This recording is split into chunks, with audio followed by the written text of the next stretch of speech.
সালের 16 মার্চ ভারতবর্ষের লোকসভা ভোটের দিনক্ষণ ঘোষণা হতে চলেছে। চারিদিকে ভোটের দামামা বেজেই গেছে, চারিদিকে প্রচার চলছে, প্রার্থী পদ অনেক ক্ষেত্রেই ঘোষণা হয়ে গেছে, আরও হবে। কিন্তু আমরা যারা এই করিমপুর এলাকায় বাস করি, নদিয়া জেলার একটা প্রান্তিক এলাকা, চাপড়া, তেহট্ট, বেতাই, নাজিরপুর, করিমপুর, দমকল, ইসলামপুর, জলঙ্গি, এই বিস্তীর্ণ এলাকা কিন্তু সত্যি উপেক্ষিত, অবহেলিত। আমাদের একটা রেলপথ, এত জনসংখ্যা, যারা বাস্তবটা বোঝে তারাই বোঝে আর কি।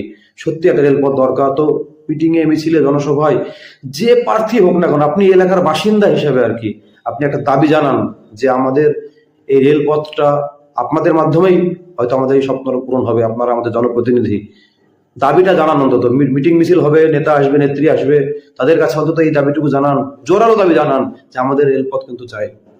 এবারে লোকসভা ভোট এই রেলপথের দাবিতেই আওয়াজ উঠুক এবং রেলপথের দাবিতেই লোকসভা ভোটটা হোক।